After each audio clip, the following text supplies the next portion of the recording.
Fraud आहे जे मीडियाने केलेलं आहे, ज्याच्यातले 99% पार्टनर पार्थ पवार आहेत आणि तात्काळ त्यांच्यावर FIR झाला पाहिजे.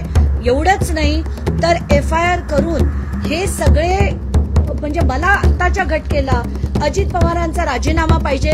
कारण सगळं हे जोपर्यंत हे पदावर आहेत याची कुठचीही चौकशी होणार नाही. आणि जसं एक फ्रॉड बंद होतात तसंच हे फ्रॉड बंद करण्याचा प्रयत्न होईल. मला तो मान्य नाही. आजची पत्रकार परिषद ही अत्यंत महत्वाची आहे. तर ह्या पत्रकार परिषदेत मी आधी मागण्यांपासून सुरुवात करणार आहे. माझी आता तात्काळ मागणी आहे की अजित पवार यांनी त्यांच्या उपमुख्यमंत्री पदावरनं आणि पालकमंत्री पदावरनं तात्काळ म्हणजे 24 तासात त्यांचा राजीनामा हा फडणवीसांनी ताबडतोब घ्यावा अशी मी त्यांना विनंती करतेय. त्यांना वॉर्निंग देतेय की जर हे त्यांनी केलं नाही तर मला पुढचं पाऊल म्हणजे उद्या दिल्लीला जाऊन अमित शहा यांची भेट घ्यावी लागेल आणि गृहमंत्री म्हणून या देशाचे ज्यांनी ना खाऊंगा ना खाने दूंगा असं आश्वासन भारताच्या जनतेला दिलं होतं त्यांना मी त्यांच्या भेटीची मागणी करते. आणि ह्या सगळ्या डिटेल्स ज्या आहेत त्या मी जाहीर करतेय.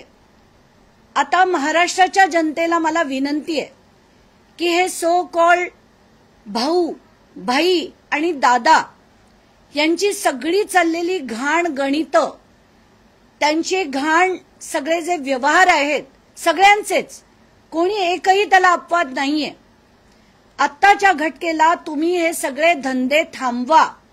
लोकांच्या जमिनीची लूट थांबवा, सरकारी जमिनीची लूट थांबवा, गायरान जमिनीची लूट थांबवा, शेतकऱ्यांना जे छळताय ते थांबवा, शेतकऱ्यांच्या पैशाचे स्कॅम होत आहेत ते थांबवा, महसूल विभागाने त्यांचे जे स्कॅम आहेत ते थांबवा.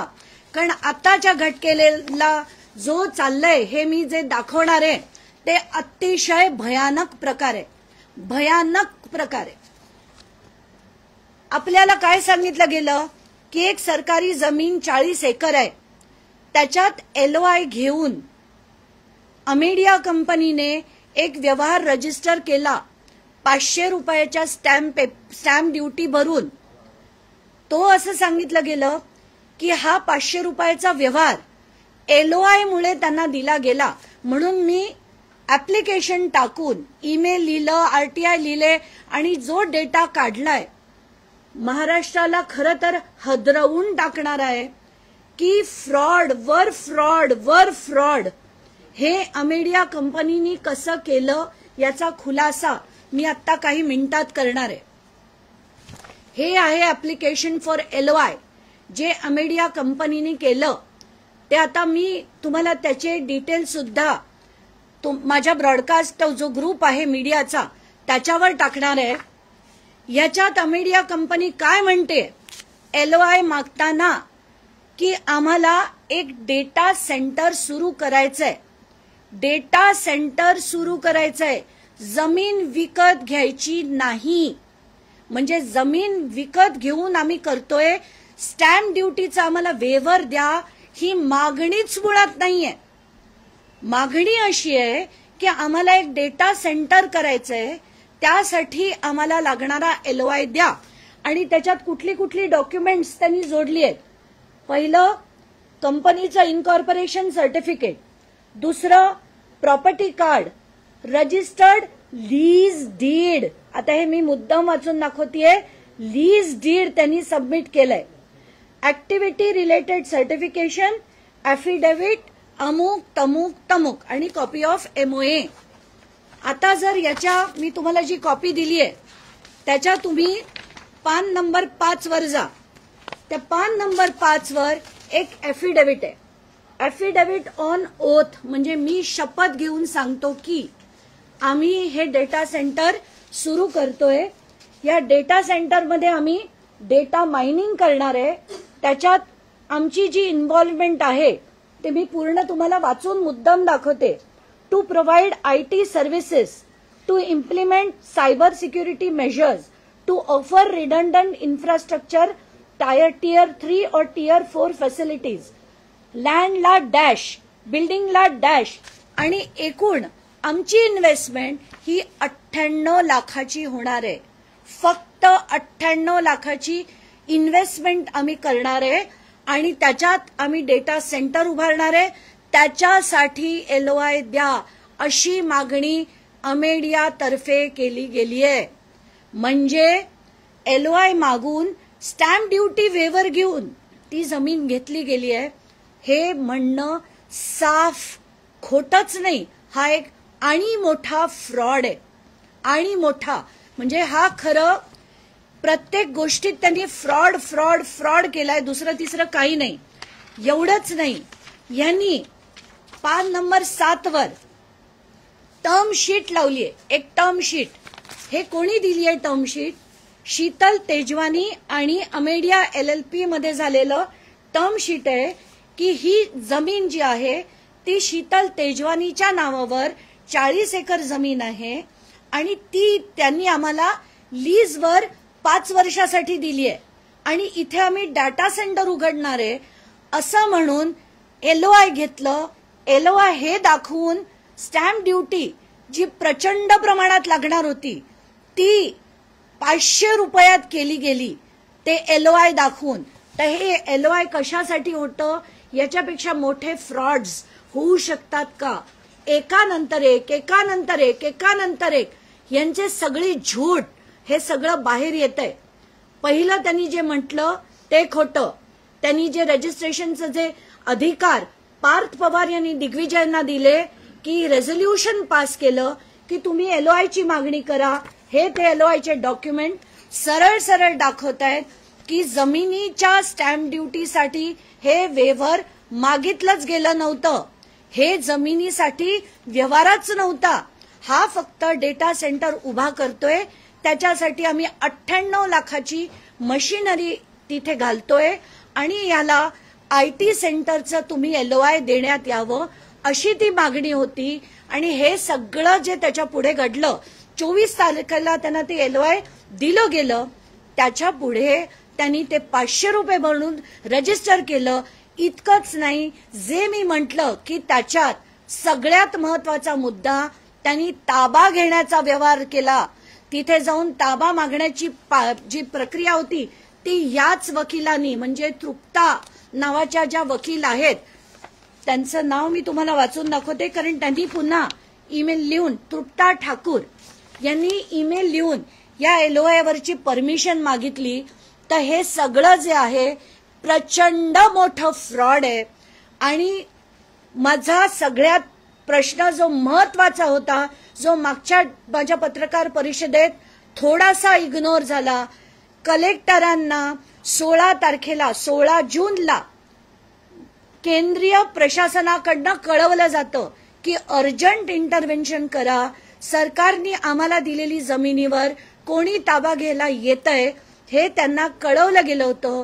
जून महिन्यापासून कलेक्टर जे आपल्या जमिनीचे कस्टोडियन आहेत, सरकारच्या जमिनीचे कस्टोडियन आहेत, ते काहीही कारवाई करत नाहीत.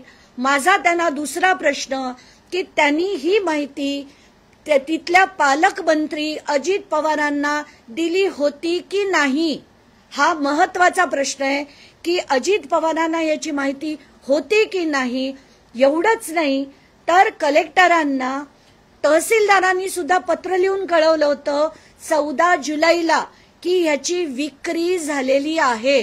आता विक्री झालेली आहे 40 एकर सरकारी जमिनीची ज्याचं व्हॅल्युएशन 1800 कोटी आहे आणि कलेक्टरांनी जून पासून नोव्हेंबर पर्यंत पालकमंत्री अजित पवार यांना सांगितलं नाही.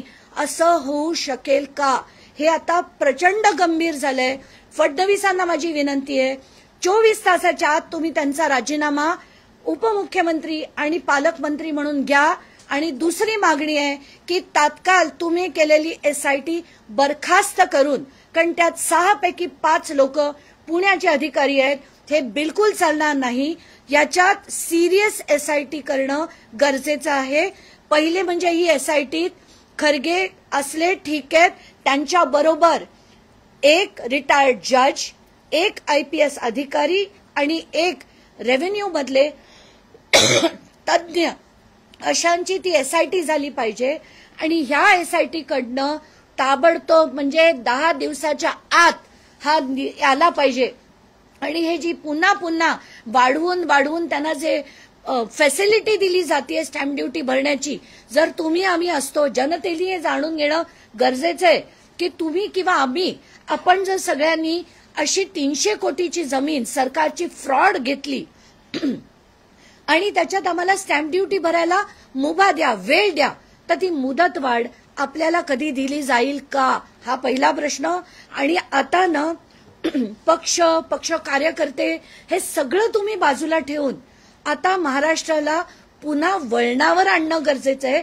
आणि त्यासाठी सगळ्या पक्षांच्या सगळ्या लोकांना विनंती आहे की तुम्ही आता पहिलं महाराष्ट्राची जी संस्कृती होती त्याला पुन्हा नीट करा, महाराष्ट्राचे जे राजकारण होतं त्यांना पुन्हा नीट करा. आणि हे सगळे पक्ष, भाऊ भाई, अमुक तमुक ताई सगळ्यांना बाजूला ठेवून आता पहिलं महाराष्ट्राला वळणीवर आणा, याची अशी मी तुम्हाला विनंती करते. आणि त्यासाठी जर आता 24 तासात त्यांचा राजीनामा झाला नाही तर मी उद्या अमित शहांची भेट घेणार आहे. कारण अजित पवार सुद्धा अमित शहा यांना भेटायला गेले होते आणि त्यांची बाजू त्यांनी सांगितली, तर खरी बाजू काय याचे सगळे पेपर घेऊन मी अमित शहांना त्यांच्या ऑफिसमध्ये आता ईमेल देखील पाठवलाय, त्यांची वेळ मागितली आहे. उद्या दिल्लीला जाऊन मी त्यांची भेट जर त्यांनी दिली, नाही दिली तर त्यांच्या ऑफिसच्या बाहेर जाऊन बसणार आहे जोपर्यंत भेट मिळत नाही तोपर्यंत. ITESचा जो GR आहे त्याच्यात खरं तर तसंच आहे, जमीन घेण्यासाठी वगैरे हे सगळं होत नसतं. जर एक बिल्डिंग आहे त्याच्यातले वरचे 2 माळे समजा एक IT पार्क काढायचे असतील तर तिथे विकत घेणाऱ्या युनिट्ससाठी ही मुभा दिली जाते, त्यांना स्टॅम्प ड्युटी वेवर मिळतो. पण आत्ताच्या घटनेला आपण बघतोय अमेडियानी जो अर्ज केला होता तो जमीन विकत घेण्यासाठी नव्हताच. तो अर्ज जो होता तो फक्त IT डेटा सेंटर काढण्यासाठी होता आणि त्याच्यात त्यांनी इन्व्हेस्टमेंट 98 लाख दाखवली होती. तर याच्यात त्यांना कुठलीही मुभा म्हणजे हा जो LOI आहे तो या जमिनीच्या खरेदीसाठी नव्हता. हे फ्रॉड आहे जे अमेडियानी केलेलं आहे, ज्याच्यातले 99% पार्टनर पार्थ पवार आहेत आणि तात्काळ त्यांच्यावर FIR झाला पाहिजे. एवढंच नाही तर FIR करून हे सगळे म्हणजे मला आत्ताच्या घटनेला अजित पवारांचा राजीनामा पाहिजे. कारण सगळं हे जोपर्यंत हे पदावर आहेत याची कुठलीही चौकशी होणार नाही. आणि जसं एक फ्रॉड बंद होतात तसंच हे फ्रॉड बंद करण्याचा प्रयत्न होईल. मला तो मान्य नाही. मी लढत राहणार आहे जोपर्यंत अजित पवार राजीनामा देत नाही, याची नीट चौकशी होत नाही आणि सोक्षमोक्ष होत नाही तोपर्यंत मी लढणार आहे.